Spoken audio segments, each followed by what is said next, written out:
मेरे प्यारे साथियों नमस्कार। मैं मनोरंजन कुमार आपका इस यूट्यूब चैनल पर स्वागत करता हूँ। तो जैसा कि आपको मैंने भारतीय संस्कृति और विरासत के बारे में बता रहा था, तो जैसा हमने आपको अमूर्त संस्कृति जो कि विश्व विरासत में शामिल है बता चुका हूँ। उसके बाद मैंने ये भी बताया है कि जो प्राकृतिक धरोहर हैं, जो मिश्रित धरोहर है भारत की जो कि विश्व विरासत में शामिल है, उनका भी मैं अलग अलग क्लास करके बता चुका हूँ। तो ये जो मेरा क्लास होगा ये बहुत ही महत्वपूर्ण है, जो कि भारत की मूर्त संस्कृति जो कि विश्व विरासत में शामिल है। तो उन मूर्त संस्कृति में टोटल जैसा कि आपको बताया था मैंने 32 है जो मूर्त संस्कृति है। और जो जिसका ऑलरेडी मैं जिक्र कर चुका हूँ, 7 है जो प्राकृतिक था और एक था मिश्रित था। तो 7 और एक का कर चुका हूँ और 14 जो था अमूर्त संस्कृति था। तो उन सबका जिक्र कर चुका हूँ मैं। अभी जो मैं करने जा रहा हूँ ये 32 जो मूर्त संस्कृति है जिनको कि विश्व विरासत में शामिल किया जा चुका है, उनका एक एक करके जिक्र करूंगा और किस वर्ष उसको शामिल किया गया है वो भी बताऊंगा। और अगर जो important exam points of view से जो भी इम्पोर्टेंट इसमें क्वेश्चंस रहेंगे, क्या क्वेश्चंस आ सकते हैं, वो भी मैं डिस्कस करते जाऊंगा। चलिए तो स्टार्ट करते हैं आज का क्लास यहीं से। तो सबसे पहले आपको मैं बता दूं कि जो यूनेस्को की लिस्ट है, ये सबसे पहले भारत का जो मूर्त संस्कृति में शामिल किया गया 1983 में किया गया। 1983 में किन किन चीज़ों को किया गया भारत में? 1983 में टोटल 4 चीज़ों को शामिल किया गया। वो बहुत ही मतलब कि महत्वपूर्ण चीज़ें हैं। जैसे सबसे पहले अजंता की गुफाएं, एलोरा की गुफा, दूसरा एलोरा की गुफाएं, तीसरा ताजमहल और चौथा आगरा का किला। तो देखिए अजंता की गुफाएं महाराष्ट्र में औरंगाबाद के पास है, एलोरा की गुफाएं भी महाराष्ट्र औरंगाबाद में, दोनों करीब आसपास में ही है। तो अजंता की गुफाएं, एलोरा की गुफाएं, दो कवर हो गया। और तीसरा जो है ताजमहल उत्तर प्रदेश, वो यमुना नदी के किनारे में है। और चौथा जो है आपका आगरा का किला, ये भी आगरा में ही है। हाँ एक चीज और है, आगरा का किला और ताजमहल में कंफ्यूज नहीं होना है कि एक ही चीज है। अगर नहीं देखे हैं तो कभी आप जान लीजिए एटलीस्ट कि जो आगरा का किला है वो रेड मतलब लाल कलर में है, आप देखिएगा ठीक है। ताजमहल का एक अलग मार्बल वाला जो है जो मार्काना मार्बल से बनाया गया है, उसका अलग ही लुक है। तो कहने का मतलब दोनों अलग अलग चीजें हैं और अलग अलग शासक द्वारा बनाया गया है। ताजमहल को शाहजहां ने बनाया है और आगरा का किला को अकबर के बनवाया है। तो दोनों में काफी मतलब ये चीजें हैं। आप देखिएगा जो आगरा का किला स्टेशन से बहुत पास में पड़ता है, ताजमहल के लिए थोड़ा सा आगे जाना पड़ता है ठीक है आगरा में। तो ये दोनों का आप समझ गए मोटा मोटी। ताजमहल तो क्या है, शाहजहां ने बनवाया था मुमताज महल की याद में, और जो है अकबर ने बनवाया था हमारा जो है आगरा के किला को। तो आगरा का किला और ताजमहल, और दो तो आपका क्लियर हो गया। दो जो हम बताया पहले, अजंता की गुफाएं, एलोरा की गुफाएं। तो अजंता की गुफाएं में देखिए एग्जाम में क्वेश्चंस क्या पूछ सकते हैं कि अजंता की गुफाएं जो है कहाँ है, तो महाराष्ट्र में है। एलोरा की गुफाएं कहाँ है, महाराष्ट्र में है। सेम जैसे ताजमहल और हमने आगरा फोर्ट बताया कि दोनों आगरा में है, यमुना बैंक के किनारे है। उसी तरीके से आप ऐसे याद रखिए कि अजंता की गुफाएं, एलोरा की गुफाएं दोनों महाराष्ट्र में है, दोनों औरंगाबाद के पास है, दोनों आसपास में है। कवर लोकेशन सबका कवर हो गया। ये चारों जो 1983 में शामिल किया गया। अब देखिए इससे क्वेश्चन ये आ सकते हैं, हमारा जो अजंता की गुफाएं, अजंता की गुफाएं में कुल 29 गुफाएं हैं। हालांकि कहीं कहीं 30 भी जिक्र किया गया है, जो नए बाद में बने हैं उनको भी शामिल कर लिया गया है। लेकिन अभी तक आप कंसेप्ट में कंसेप्चुअल जो है क्लियर रखिए कि 29 गुफाएं हैं। 29 गुफाओं में जो 24 गुफाएं हैं वो क्या है, विहार। विहार मतलब जहाँ लोग रहते हैं, खाना बनाते हैं, खाते हैं, वो पत्थर काट के बनाया गया है। खासियत क्या है, पत्थर काट के बनाया गया है, उसमें चित्रकारी भी की गई है। तो जहाँ जो विहार हो गया, मतलब विहार मतलब निवास स्थान, निवास स्थान मतलब 24 गुफाएं जो ऐसी हैं अजंता में, अजंता गुफाएं की बात कर रहा हूँ मैं। 29 में से 24 ऐसी हैं जो विहार है, विहार मतलब निवास स्थान है। 5 जो बच गए वो क्या है, वो पूजा के लिए समर्पित है ठीक है। मतलब उसको हम बोल सकते हैं कि उसमें प्रार्थना करते हैं लोग ठीक है। तो इस तरीके से 24 और 5 ये कितने हो गए, 29 हो गए। तो और दूसरा चीज है क्या कि जो उसमें हीनयान का भी जिक्र किया है, बौद्ध धर्म का हीनयान और महायान। तो हीनयान है वो 5 गुफाएं हैं और महायान है वो 24 गुफाएं हैं। तो हीनयान महायान बौद्ध धर्म से संबंधित है, आपको समझ में आ गया। तो अजंता की गुफाएं का खत्म। अब हम चलते हैं एलोरा की गुफाएं। एलोरा की गुफाएं में देखिए यहाँ भी दो चीजें हैं। जो पहली गुफाएं था, जो सबसे पहले था, उसमें से 32 का जिक्र किया गया था। उसमें बताया गया था कि 16 गुफाएं जो है मतलब ब्राह्मण मतलब हिंदू धर्म से जुड़ा हुआ है। रेस्ट जो बचा हमारा 12, वो हमारा बौद्ध से जुड़ा हुआ है, और जो 4 है वो जैन से है, जब 32 का जिक्र करते हैं। लेकिन अभी कुछ मतलब जो दो गुफाएं बाद में बनाई गई अभी 34 हो गई है। तो 34 में से अभी क्या पोजिशन है वो बता देता हूँ। 34 में से 17 जो है हिंदू से जुड़ा हुआ है, मतलब ब्राह्मण धर्म से जुड़ा हुआ है, हिंदू धर्म से। और जो हमारा 17 है वो बौद्ध से जुड़ा हुआ है। और जो बच गया हमारा, सॉरी 17 तो बता दिया हमने ब्राह्मण से जुड़ा हुआ है, और 12 जो है बौद्ध से जुड़ा हुआ है और 5 जो है जैन से जुड़ा हुआ है अभी के लेटेस्ट न्यूज़ के हिसाब से। तो आप इस तरह से दोनों क्लियर हो गया। अजंता एलोरा आपका क्लियर हो चुका है। तो अब हम और आगरा का किला और ताजमहल 4 तो पहले ही हो गया। तो अब 1983 के जो 4 धरोहर थे वो आपका कंसेप्ट क्लियर हो गया। ठीक है। अब अगला जो शामिल किया 1984 में भी 2 धरोहर को शामिल किया गया। एक सूर्य मंदिर, सूर्य मंदिर जो है कोणार्क में है। कहाँ है? कोणार्क में है, उड़ीसा में। तो आप समझ सकते हैं सूर्य मंदिर का क्या महत्व है। तो इससे ज्यादा क्वेश्चन बनता नहीं है, आप यही याद रख सकते हैं सूर्य मंदिर जो है कोणार्क में है, उड़ीसा में है। तो ये 1984 में शामिल किया गया। और कौन सा है छठा? महाबलीपुरम मंदिर तमिलनाडु। महाबलीपुरम मंदिर तमिलनाडु में है और ये छठे रूप में 1984 में शामिल किया गया है। तो 6 हो गया। हम सतमा चलते हैं। सतमा जो 1986 में, 1986 में कितने शामिल किए? 1986 में भी 3 शामिल किए गए। 1986 में भी 4 शामिल किए गए। एक तो गिरजाघर एवं कॉन्वेंट। कहाँ का गिरजाघर? तो भारत में बहुत जगह है। तो गोवा का गिरजाघर मतलब चर्च, गोवा का चर्च और कॉन्वेंट जो है इनको भी शामिल कर लिया गया 1986 में। ठीक है, 1986 में गिरजाघर हो गया। तो गोवा का मतलब चर्च हो गया, आप कह सकते हैं गोवा का चर्च एवं कॉन्वेंट। खजुराहो स्मारक समूह मध्य प्रदेश में है। खजुराहो स्मारक समूह, पूरा खजुराहो का एक स्मारक है, बहुत बढ़िया बना हुआ, मतलब समूह है, स्मारक नहीं है, स्मारकों का समूह है। तो वो भी शामिल कर लिया गया। मध्य प्रदेश का खजुराहो स्मारक समूह। फतेहपुर सिकरी, फतेहपुर सिकरी ये भी आपका जो है उत्तर प्रदेश में है। ठीक है। तो खजुराहो स्मारक समूह मध्य प्रदेश, गिरजाघर बताया गोवा, और हमने बताया फतेहपुर सिकरी उत्तर प्रदेश। ठीक है। ये 3 चीजों को शामिल कर लिया गया। चौथा स्मारकों का समूह हम्पी। हम्पी, हाँ, हम्पी में जो स्मारक, बहुत सारे स्मारक बने हुए हैं, वो हम्पी कर्नाटक में। हम्पी कहाँ है? कर्नाटक में। ये सिर्फ रखिए एग्जाम पॉइंट ऑफ व्यू से, एग्जाम हम्पी जो है कर्नाटक में है। इसको 1986 में शामिल कर लिया गया है। तो टोटल कितने हो गए? 4 जो जिसे बताया हमने 1983 में किए गए, 84 में हमारे 2 किए गए और 86 में 4 किए गए। तो 10 का हमने जिक्र कर चुका है। 1987 में भी हमारे जो है चार धरोहर को शामिल किया गया। उसमें जो देखिए क्या है, एलिफेंटा की गुफाएं। एलिफेंटा की गुफाएं कहाँ? महाराष्ट्र में। ये मुंबई पोर्ट से करीब 10 किलोमीटर दूर समुद्री क्षेत्र में, जहाँ जेएनपीटी जो नया पोर्ट बना है, वहां से जैसे आप देखेंगे सामने, आप अगर कहीं समुद्र से जा रहे हैं फेरी से या कहीं, तो उधर दिखाई देता है। एलिफेंटा पास में ही आप बोल सकते हैं। जेएनपीटी से मतलब जवाहरलाल नेहरू पोर्ट ट्रस्ट जो है, इससे पास में ही है। तो एलिफेंटा ये क्या है? एक द्वीप है, टापू है समुद्र में। उसमें क्या है, एलिफेंटा में भी मतलब वो गुफाएं हैं। ठीक है। एलिफेंटा की गुफाएं, बहुत सारी गुफाएं इसमें भी महाराष्ट्र में। और इसमें जो इसमें सबसे बड़ा चीज है कि गुफाओं का कुछ मतलब क्षति भी पहुंचाया गया, क्षति भी पहुंचाया गया। वो क्षति जो पुर्तगाली लोग आते थे पहले व्यवसाय की दृष्टि से, तो वो लोग वहीं पे अपने आप को सुरक्षित मानते थे, वहां रहते थे। तो इसमें से कई गुफाओं को उन्होंने नष्ट भी किया है, डैमेज भी किया है। तो इसका एक इंपॉर्टेंट क्वेश्चन है। तो ये हमने बता दिया एलिफेंटा का। एलिफेंटा की गुफा महाराष्ट्र में है, मुंबई पोर्ट से करीब 10 किलोमीटर, जेएनपीटी के पास में है। तो इस तरीके से आपका ये एलिफेंटा की गुफा हो गया। फिर स्मारकों का समूह, ठीक है, पड़क्कल कर्नाटक। स्मारकों का समूह पड़क्कल जो है कर्नाटक का, इसको भी शामिल कर लिया गया है, याद रखिए। उसके बाद बृहदेश्वर मंदिर तंजावुर, बृहदेश्वर मंदिर तंजावुर तमिलनाडु, ये बहुत इंपॉर्टेंट है। ठीक है। ये आपका जो बृहदेश्वर मंदिर है, यहाँ पे कई सारे मंदिरों का समूह है। इसमें से एक हमारा ये चोल, इसमें से चोल मतलब चोल साम्राज्य का जिक्र है। ठीक है। तो ये हो गया हमारा बृहदेश्वर मंदिर। उसके बाद 14 में जो है ऐरावतेश्वरा मंदिर। ठीक है। ऐरावतेश्वरा मंदिर कहाँ है? तो दारासुरम तमिलनाडु में। ऐरावतेश्वरा मंदिर दारासुरम तमिलनाडु में। उसके बाद 15वां में जो 1989 में शामिल किया गया बौद्ध स्मारक सांची मध्य प्रदेश। 15वां में बौद्ध स्मारक सांची मध्य प्रदेश में शामिल किया गया है। 1993 में शामिल किया गया। फिर उसके बाद हुमायूं का मकबरा दिल्ली। हुमायूं का मकबरा कहाँ है? दिल्ली। उसके बाद कुतुब मीनार व स्मारक दिल्ली। आप देखें कुतुब मीनार में बोलता है कहाँ जगह है, कुतुब मीनार है क्या? कोई आदमी जब लंबा काफी रहता है तो उसको कैसे अरे साला कुतुब मीनार है क्या? तो इस तरीके से कुतुब मीनार जो है मतलब काफी ऊंचा है। आप देखेंगे कि मतलब कुतुब मीनार सही में कुतुब मीनार ही है। तो वो ये चीजें जो है भारतीय धरोहर में शामिल कर दिया गया है। तो ये हो गया हमारा, आपको जैसे कि बताया हमने कि हुमायूं का मकबरा, कुतुब मीनार दोनों दिल्ली में है, इसको 1993 में शामिल कर लिया गया। तो इस तरीके से अब हम चलते हैं 1999 दार्जिलिंग हिमालय रेल मार्ग, जो पश्चिम बंगाल में सबसे पहले दार्जिलिंग हिमालय रेल मार्ग। ये दार्जिलिंग हिमालय क्या है कि ये दार्जिलिंग जो है पश्चिम बंगाल का, वो दार्जिलिंग से लेकर के मतलब न्यू जलपाईगुड़ी तक जो है दार्जिलिंग हिमालय रेल मार्ग ये चलता है। इसको बोलते हैं माउंटेन रेलवेज ऑफ इंडिया, मतलब माउंटेन रेलवेज ऑफ इंडिया के तहत बनाया गया। इसको देखिए, इसका लाइन देखिएगा ना, 2 फीट, 2 फीट कितना होता है? एक पैर इधर रखे, एक पैर इधर रखे, 2 फीट।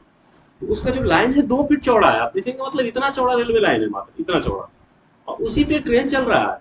दो आदमी इधर भी बैठ रहा है, दो आदमी उधर, उसको थोड़ा चौड़ा कर दिया, लाइन तो इतनी चौड़ा है ताकि देखिए पहाड़ों पर ऐसे ऐसे घूम के जाना पड़ता है तो वो लाइन पे आराम से चलता है। आप कभी ट्रेवल जाएंगे तो ट्रेवल जरूर कीजिए, ऐसा ऐसा और भी है, शिमला, कालका शिमला भी है। और तो इस तरीके से ये जो है इसको भी विश्व धरोहर में पहले सबने कौन किया, जैसे हमने बताया 1993 में। तो ये हो गया मतलब हिमालय और कुतुब मीनार 1999 में दार्जिलिंग हिमालयी रेल मार्ग को शामिल कर लिया गया, क्योंकि वो टॉय ट्रेन जो चलता है उसको टॉय ट्रेन बोलते हैं, ठीक है। तो वो काफी सुंदर है, मतलब काफी आकर्षक है, सुंदर है, प्लस धरोहर बोल सकते हैं कि इन पहाड़ों में कैसे कैसे घूम घूम के जाता है। आप देखेंगे मतलब जैसे जो आप वीडियोज वगैरह देखते होंगे वैसे वैसे घूम के वैसे ही जाता है वो ट्रेन, ठीक है, पहाड़ों में दार्जिलिंग में। तो काफी आनंद होता है, मतलब जो 2-3 घंटे की जर्नी होती है, 2 घंटे 3 घंटे 4 घंटे, वो काफी मतलब इंजॉय करने वाला होता है। कभी मौका मिले तो जरूर कीजिए। तो इस तरह से आपने देखा ये जो है हमें दार्जिलिंग हिमालय रेल मार्ग पश्चिम बंगाल, मतलब कहा दार्जिलिंग पश्चिम बंगाल में है, न्यू जलपाईगुड़ी जाती है, तो ये यहाँ तक इसको शामिल कर लेगा विश्व धरोहर में। उसके बाद हम चलते हैं 2002 में महाबोधि मंदिर कहाँ है, बोध गया बिहार, जहाँ बोला जाता है बौद्ध गौतम बुद्ध को शिक्षा की प्राप्ति हुई थी पीपल वृक्ष के नीचे। यहाँ से क्वेश्चन ये आ सकता है किस वृक्ष के नीचे, पीपल वृक्ष के नीचे शिक्षा प्राप्ति हुई थी, कहाँ पे, तो वही महाबोधि, वहां पे महाबोधि मंदिर बना हुआ है बोध गया में, ठीक है, जो कि बिहार में किस नदी के किनारे है, फल्गु नदी के किनारे है। तो इससे ये क्वेश्चन आते हैं, इसको भी विश्व धरोहर में शामिल कर दिया गया है, 2002 में किया गया है, ठीक है। तो 2003 में भीमबेटका का भीमबेटका का शिलाश्रय है, ठीक है, रॉक सेल्टर, ये कहाँ है, मध्य प्रदेश में है, तो इसको भी शामिल कर दिया गया। उसके बाद देखिएगा आप छत्रपति शिवाजी टर्मिनल या विक्टोरिया टर्मिनल्स मुंबई, ये आपने बहुत सुना होगा, सीएसटी, छत्रपति शिवाजी टर्मिनल, ये मुंबई का, जैसे कि आप चर्च गेट है, बहुत सारे स्टेशन है, आप देखें बांद्रा है, बार्ली है, चर्च गेट है, कई सारे स्टेशन, मुंबई सेंट्रल है। लेकिन जो छत्रपति शिवाजी टर्मिनल है वो देखेंगे आप इतना आकर्षक है, मतलब लगता है कि कोई इसमें कलाकारी किया हुआ है, हर स्ट्रक्चर में देखेंगे आप, हर बिल्डिंग्स में देखेंगे एक नए तरीके की इसमें कंस्ट्रक्शन किया हुआ है। आप देखेंगे पुराने जमाने में इतने बड़े बड़े दीवारें, इतनी बड़ी बड़ी मोटी मोटी, तो इन चीजों को छत्रपति शिवाजी टर्मिनल जो है रेलवे स्टेशन है वहाँ पे देखेंगे आप। तो इस तरह से इनको जो है विश्व विरासत में शामिल कर लिया गया, काफी आकर्षक है। तो ये बोल सकते हैं कि 2004 में छत्रपति शिवाजी टर्मिनल या विक्टोरिया टर्मिनल जिसको बोलते थे, दोनों, अगर कुछ भी हो, छत्रपति टर्मिनस हो, विक्टोरिया टर्मिनस हो, ये मुंबई में है, ठीक है, इनको भी 2004 में विश्व विरासत में शामिल कर लिया गया। इसके बाद हम चलेंगे नेक्स्ट 22वां में चंपानेर पावाग, इसी समय जब 2004 में ही इसके साथ साथ चंपानेर पावाग पुरातात्विक उद्यान, कहा चंपानेर पावाग पुरातात्विक उद्यान, कहा गुजरात में है, ठीक है, इसको भी शामिल कर लिया गया। तो इस तरह से चंपानेर पावाग पुरातात्विक उद्यान में शामिल हो गया। अब चल 2005 में देखिए, 2005 में क्या हुआ फिर, जैसे कि आपको बताया दार्जिलिंग वाला 1999 में शामिल हुआ था टॉय ट्रेन, तो 2005 में फिर शामिल हो गया हमारा Nilgiri mountain railway, mountain railway of India कहते हैं नीलगिरी, ठीक है, जो कि हमारा नीलगिरी माउंटेन है साउथ में, उसको भी शामिल कर लिया गया। तो इस तरह से देखिए नीलगिरी हो गया, तीन बोले ना, तीन मैंने बताया था, एक कालका शिमला हो गया, एक नीलगिरी माउंटेन वाला हो गया, और एक इधर वाला हो गया जैसे दार्जिलिंग से ये न्यू जलपाईगुड़ी आती है। इस तरह से 3 टॉय ट्रेन जो चलते हैं देश में, ये तीनों लाइन को, लेकिन इसको एक ही समय, इसलिए एक ही में काउंट करेंगे, 3 अलग अलग नहीं करेंगे, एक ही विरासत में है, उसी के अंडर 3 पार्ट्स हैं, ठीक है। तो वहाँ भी टॉय ट्रेन है, वहाँ भी टॉय ट्रेन है, यहाँ भी टॉय ट्रेन, तो उसको मतलब पर्पज सेम ही है, 3 अलग अलग पहाड़ियों में चल रहा है, बस एक नीलगिरी माउंटेन में चल रहा है, एक हमारे ही यहाँ पे चल रहा है, दार्जिलिंग के पास चल रहा है, और तीसरा चल रहा है कालका शिमला के पास, मतलब हिमाचल में चल रहा है। तो इस तरीके से हमने देखा कि ये यहाँ भी नीलगिरी माउंटेन को शामिल कर लिया गया, उसी में क्या माउंटेन रेलवेज ऑफ इंडिया के अंतर्गत। इस तरीके से 2007 में फिर लाल किला परिसर दिल्ली, देखिए लाल किला इतना बड़ा महल है, जहाँ पे बोलते हैं ना कि लाल किला पे झंडा फहराने में, मतलब लाल किला पे झंडा फहराने का स्थान वही रखते हैं जो भारत का प्रधानमंत्री बनते हैं। तो ऐसे थोड़ी कोई बोल देगा हम लाल किला पे जाके झंडा फहरा देंगे, तो वही है लाल किला, मतलब लाल किला है, वहां पे झंडा फहराना मतलब आपको प्रधानमंत्री बनना पड़ेगा। तो इसीलिए जो है लाल किला परिसर जो है दिल्ली का, इसको भी विश्व विरासत में 2007 में शामिल कर लिया गया है। इसकी भी अंदर देखिएगा बहुत सारे के मतलब भवन है, बहुत कुछ है, मतलब बोल सकते हैं लाल किला रेड कलर है, लाल है, रेड फोर्ट, तो इस तरह से इसका जो है लाल किला नाम है। तो उसमें वही मतलब जो है बाबर, अकबर, इन चारों का जिक्र किया हुआ, औरंगजेब, इन सारे लोगों का जिक्र किया हुआ है, तो मुगल साम्राज्य का है। तो इस तरीके से जो है लाल किला दिल्ली का 2008 में, फिर देखिए जैसा बताया कालका शिमला रेलवे, पहले ही बता चुका हूँ, तो इनको भी हम काउंट नहीं करेंगे, इसी में मतलब एक ही में तीनों शामिल कर लिया गया है, ठीक है। हम जो पहाड़ी, ये भी माउंटेन रेलवे जो इंडिया कहते हैं। तो अब 24वां चलेंगे हम, जंतर मंतर। जंतर मंतर कहाँ है, जंतर मंतर और भी जगह है, देखिए ऐसा नहीं है कि एक ही जगह है। अब किसको शामिल किया गया देखना है, तो जंतर मंतर जयपुर राजस्थान वाले को शामिल किया गया, याद रखिएगा। जंतर मंतर जो है जयपुर राजस्थान वाले को शामिल किया गया है विश्व विरासत सूची में। ऐसा नहीं जंतर मंतर और भी जगह नहीं है, और भी जगह है, लेकिन जो विश्व विरासत में शामिल है वो राजस्थान का जयपुर वाला जंतर मंतर शामिल है, ठीक है। इस तरीके से 2013 में फिर राजस्थान के 6 पहाड़ी दुर्ग शामिल किया गया। राजस्थान के 6 पहाड़ी किला जिसको बोलते हैं राजा, वहाँ राजस्थान क्या है कि राजस्थान नाम से राज का, राजाओं का स्थान, मतलब वहाँ बड़े बड़े किला थे, बड़े बड़े राजा महाराजा रहा करते थे, इसलिए वहाँ पे जो है राजस्थान, ठीक है। तो इन राजा स्थानों में से जो बता रहे हैं, राजस्थान का किला, 6 किले को विश्व विरासत में शामिल किया गया है। अब उन हर किला से देखिएगा अलग अलग खासियत है, ठीक है। मैं कहीं भाई कई सारे किला घूमने गया हूँ मैं राजस्थान में, सब ये होता राजा की 100 रानियां हुआ करती थी। अरे एक एक रानी के लेके कमरा है। आप सोचिए राजा लोग कितना रईसी रहा करता था, कैसा जिंदगी जीता था, आप सोच सकते हैं। 100 रानियां, आप सोचिए किस रानिया के पास कब जाता होगा। तो इस तरीके से राजस्थान के जो 6 किला है, ठीक है। अब देखिए कौन कौन से किला है, चित्तौड़गढ़, रन, ठीक है, रणथंभौर, जैसलमेर, कुल्लभगढ़, अंबर और गागरोन। इस तरीके से जो कुल्लभगढ़ का किला, अंबर का किला, गागरोन का किला, चित्तौड़गढ़ का किला, रणथंभौर का किला और जैसलमेर का किला, ये 6 किला जो है विश्व विरासत में शामिल कर लिया गया है। इस तरीके से राजस्थान के 6 किला एक काउंट करेंगे हम तो 25वां, ये 25वें नंबर पे थे। इस तरीके से हम देखेंगे कि 2014 में देखिए रिसेंट 26वां रानी की बाव। रानी की बाव क्या है गुजरात में, उसको रानी की बावड़ी भी बोलते हैं, रानी की बाव भी बोलते हैं। यह हमारा जो है सिंधु घाटी सभ्यता का है, तो इनको भी शामिल कर लिया गया। आप याद रखिए गुजरात में है रानी की बावड़ी, रानी की बाव जो भी है, ये गुजरात का शामिल कर लिया गया 2014 में। इसके बाद देखिए 2016 में तो बहुत अच्छा, मतलब कि जो बहुत फेमस चीज थी, इसको लोग पहले शामिल नहीं किए थे, उसको कंसिडर किया। देखिए नालंदा महाविहार, जैसा कि आप जानते हैं बहुत हिस्टोरिक चीजें हैं, जिसको बख्तियार खिलजी ने जला दिया था नालंदा यूनिवर्सिटी को। तो वो जो है नालंदा महाविहार जो है पुरातत्वीय स्थल है। अभी क्या है पुरातत्वीय स्थल है, वहाँ पे काफी कुछ दिखेंगे, मतलब पहले कैसे होता था, ज्ञान प्राप्ति काफी कुछ मिलता है, जिससे कि इतिहास का बोलते हैं ना कि एक मतलब वैल्यूएबल साइट है नालंदा महाविहार, ठीक है। और अभी उसको फिर से पुनर्जागरण किया गया है, मतलब उसको नालंदा यूनिवर्सिटी बनाया गया है, जहाँ अभी भी फॉरेन जो बौद्ध बौद्ध का जो कोर्सेस हैं वो शामिल किया गया है। काफी चर्चित रहता है, कभी देखे मतलब ये जो नालंदा है बिहार का नालंदा जिला में है, ये राजगीर के आसपास पड़ता है, ठीक है, राजगीर सिलाव के आसपास में पड़ता है ये नालंदा यूनिवर्सिटी, ठीक है। ये काफी एरिया में लगभग करीब 22 किलोमीटर लंबा, और मतलब काफी मैं देखा उसके एरिया में इसको कवर किया गया है। तो नालंदा यूनिवर्सिटी ये जो है नालंदा महाविहार पुरातत्विक स्थल है, इसको भी 2016 में शामिल कर लिया गया। दूसरा चंडीगढ़ को शामिल किया गया, चंडीगढ़ को शामिल किया गया, ठीक है, ली कार्बोशियर के स्थापत्य कार्य को, क्योंकि इस चंडीगढ़ शहर वो नहीं क्या इसके किस लिए इसका स्थापत्य कार्य, स्थापत्य मतलब जो ली उनका नाम क्या था, आप याद रखिए ली कार्बोशियर। ली कार्बोशियर के स्थापत्य कर मतलब देखिए उस समय जो ऐसा लोग सोच लिया, आज नहीं कब चंडीगढ़ बना है, उस समय वो इतना अच्छा प्लानिंग कर लिया कि देखिए वहाँ सेक्टर वाइज है, ऐसा नहीं कि आप सब जगह सेम ही लगता है। अरे एक बार हम परीक्षा देने गए थे यूपीएससी का, तो हमको सेंटर दिया सेक्टर 22 में, ठीक है, तो हमको बस वाला उतार दिया सेक्टर 20 में। अब हमको समझ ही नहीं रहा है, चला वो 22 वहीं पे वही स्कूल जिस नाम लिखा हुआ है, खाली सेक्टर 20 लिखा था। अब हम कंफ्यूज करके सेक्टर गलती लिख दिया होगा, लेकिन नहीं, वहाँ पे साला सगरो वैसे ही बना हुआ स्कूल बाजे है ना, सब स्कूल जो है वहाँ पे वो 20 सेक्टर, खाली ध्यान से देखना है हम कौन सेक्टर में उतरे हैं, नहीं तो कंफ्यूज हो जाइएगा। वहाँ का रोड ही ऐसा चौड़ा चौड़ा सड़क, पार्क, मैदान, मतलब बहुत बढ़िया शहर है चंडीगढ़। तो इस तरह से इनको जो है चंडीगढ़ का भी जाइएगा, ध्यान रखिएगा कि आपको जो सेक्टर जाना है वही जाइएगा, ठीक है, नहीं तो वही स्कूल में नाम मिल जाएगा, केंद्रीय विद्यालय तो केंद्रीय विद्यालय यहाँ भी है वहाँ भी है, कई सारा ऐसा स्कूल मिलेगा, ठीक है। तो इस तरह से थोड़ा कंफ्यूजन नहीं होना है, आराम से चंडीगढ़ जाएगा तो मतलब सोचिए ऐसा प्लान सिटी है, ठीक है। तो चंडीगढ़ जो है जो बताया चंडीगढ़ ली कार्बोशियर के स्थापत्य कार्य, ठीक है, तो उनका जो कार्य है इतना अच्छा सोच समझ, इतना अच्छा हरियाली मेंटेन है, तो चंडीगढ़ को विश्व विरासत में शामिल कर दिया गया है। तो इस तरीके से अब हम आगे चलते हैं। अहमदाबाद 2017 में अहमदाबाद को शामिल किया गया, अहमदाबाद शहर को शामिल किया गया। तो अहमदाबाद जो है गुजरात का पहले राजधानी हुआ करता था, अभी गुजरात का एक अच्छा बड़ा शहर बोल सकते हैं, जहाँ गुजरात का सारा कुछ है, मतलब कि जितने मेन मेन ऑफिस है सरकार का वो अहमदाबाद में ही है।